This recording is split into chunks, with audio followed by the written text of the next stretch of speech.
नमस्कार, welcome to my channel food on screen by Amrita. आज मैं आपके सामने बेसन के लड्डू की रेसिपी शेयर करने जा रही हूँ, क्योंकि जन्माष्टमी का त्यौहार आने ही वाला है 1-2 दिनों में। और मैं यूपी से बिलोंग करती हूँ। बेसिकली मथुरा से हमारा कनेक्शन है, तो हमारे यहाँ जन्माष्टमी का त्यौहार बहुत अच्छे से मनाया जाता है। तो हमारे यूपी में क्या क्या डिशेस जन्माष्टमी के समय पे बनती हैं, तो उसकी मैंने एक सीरीज़ सोची है कि मैं आपके साथ वो सब सीरीज़ शेयर करूँगी जो हमारे यहाँ जन्माष्टमी के त्यौहार पे बनाई जाती हैं। तो पहली आज मैं डिश जो आपके सामने शेयर करने जा रही हूँ वो हमारे यहाँ बेसन के लड्डू हैं, क्योंकि लड्डू गोपाल होते हैं, इसलिए हमारे यहाँ बेसन के लड्डू का भोग ज़रूर से लगता है। तो आज मैं हमारे यहाँ जैसे बेसन के लड्डू बनते हैं उसकी रेसिपी शेयर करने जा रही हूँ। तो आप और मैं दोनों जने साथ में मिलकर आज बेसन के लड्डू की रेसिपी बनाते हैं। मैंने ये 1 कप मखाने लिए हैं और इनको ड्राई रोस्ट करूँगी, क्योंकि इनको मुझे पीसना है बारीक। तो मैं इनको सबसे पहले ड्राई रोस्ट कर लूँगी। देखिए मखाने भुन गए हैं। इनकी बेसिकली पहचान ये होती है कि इनको अगर हम दबा के देखें तो ये हमारे फूट जाने चाहिए। तो ये देखिए ये अभी बहुत अच्छे से फूटे नहीं हैं, तो हम इनको थोड़ा सा और भून लेंगे।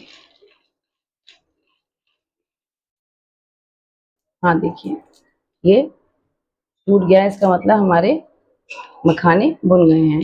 अब हम इनको निकाल लेंगे। अब उसी कढ़ाई में मैं थोड़ा सा घी ले लूँगी, और घी अंदाजे से लेना है। जैसे मैंने तो अभी 3 चम्मच लिया है, और इसमें मैंने ये 1 बड़ा चम्मच गोंद रखी हुई है। इस गोंद को मैं अब भून लूँगी। गोंद हमेशा घी में ही भुना जाता है, क्योंकि गोंद चिपकना होता है, और अगर हमने ये घी में भुना है तो इससे क्या होता है कि जो इसकी चिपचिपाहट होती है वो खत्म हो जाती है। देखिए गोंद कितने अच्छे से फूल गई है, और गोंद के सारे पीसेस अच्छे से फूल जाने चाहिए।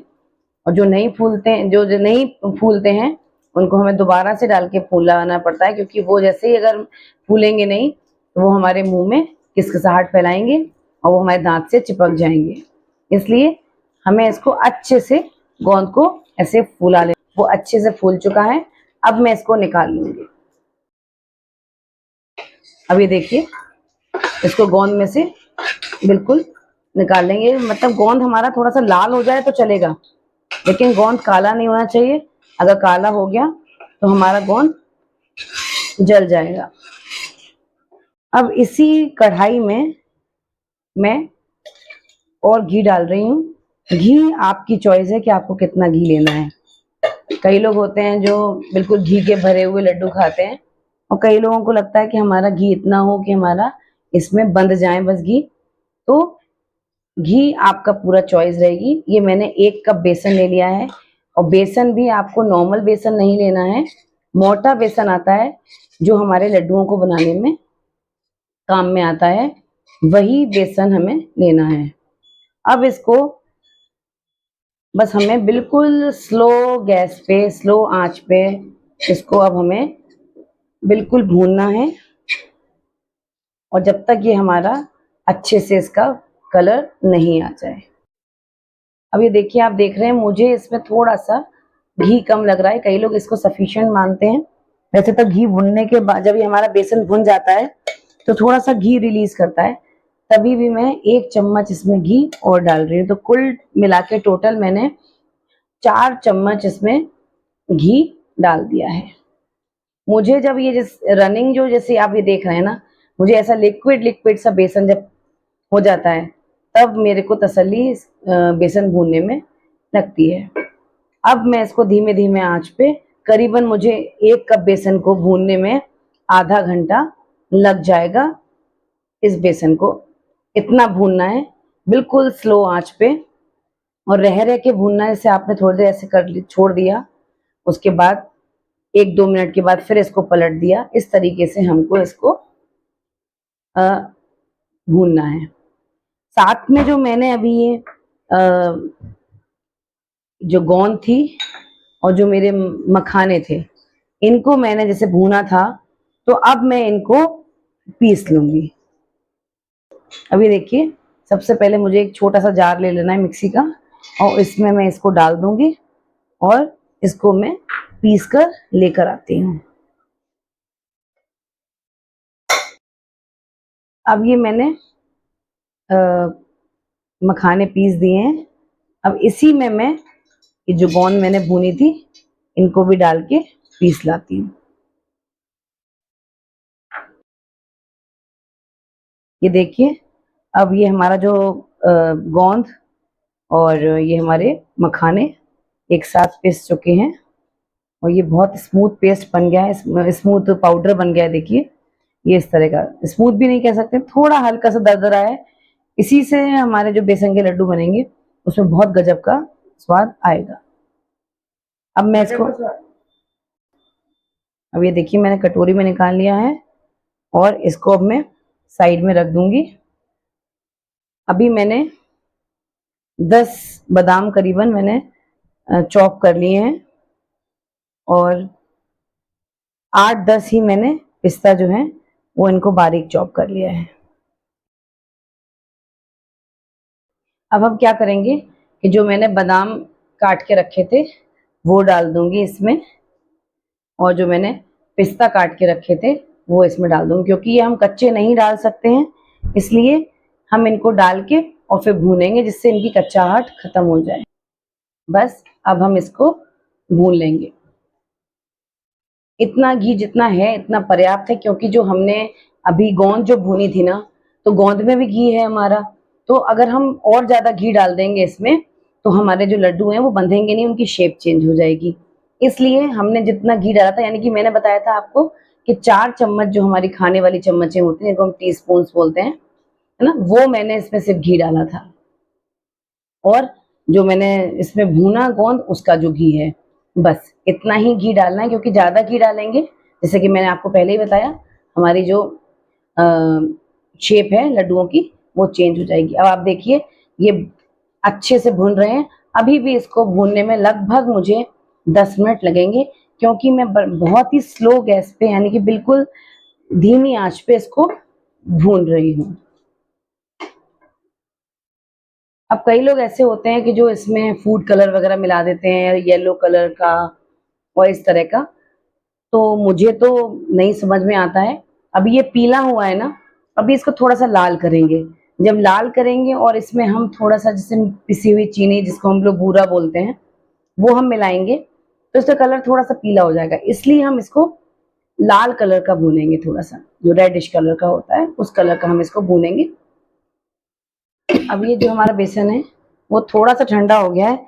इस टाइम पे हम क्या करेंगे, जो मैंने ये मटेरियल पीस के रखा था गोंद का और मखाने का, इसको इसमें डाल देंगे और इसको मिला देंगे। अभी भी हम वेट करेंगे, हमारा जब पूरा बेसन जो है वो ठंडा हो जाएगा, उसके बाद ही हम इसमें बूरा मिलाएंगे, उससे पहले नहीं मिलाएंगे। जैसे ही अगर हमने बूरा मिलाया गरम बेसन में, वैसे ही हमारा जो बूरा है या पिसी चीनी आप समझते हो, तो वो हमारी मेल्ट हो जाएगी और हमारे लड्डू जो हैं वो एकदम से गीले गीले सौगी सौगी बनेंगे। अगर आप चाहते हैं थोड़े से क्रंची और थोड़े से फसी से लड्डू बने, तो उसके लिए आपको बेसन को पूरी तरह से ठंडा होने का वेट करना पड़ेगा। अब ये जो मैंने मखाने और ये गोंद मिलाए हैं, इससे हमारे जो बेसन का जो लड्डू खाते हैं और खाने के बाद जो क्रंच आता है, वो हमारे मखाने और गोंद के मिलाने से आता है। इसीलिए मैंने ये डाला है, क्योंकि अगर हम इसमें ये नहीं डालते हैं तो जैसे अगर हम खाते हैं अगर बेसन का लड्डू, तो वो हमारे मुंह में चिपकता है। ये डालने से हमारा जो बेसन का लड्डू है वो चिपकेगा नहीं बिल्कुल भी, और वो आराम से हमारे को मतलब हम इजीली उसको खा। ये मैंने बेसन जो है वो उसमें प्लेट में फैला दिया है, जिससे ये बहुत जल्दी से ठंडा हो जाए। उसके बाद फिर मैं इसमें पिसी हुई शक्कर, जिसको हम लोग बूरा बोलते हैं, या खांड भी डाल सकते हैं, देसी खांड भी डाल सकते हैं आप इसमें अगर डालना चाहें तो देसी खांड से भी बहुत अच्छा स्वाद आता है, लेकिन मैं इसमें बूरा डालूंगी। तो ये बस ठंडा हो जाए, उसके बाद मैं इसमें बूरा मिलाती हूँ। अब मैं इसमें 1 चम्मच पिसी हुई इलायची डाल दूंगी और उसके बाद जितना मैंने बेसन लिया था, यानी कि मैंने बेसन 1 कप लिया था, तो इसमें 1 कप से थोड़ा कम मैं बूरा लूंगी या पिसी चीनी लूंगी, या खांड आपके पास हो तो आप कुछ भी ले सकते हैं।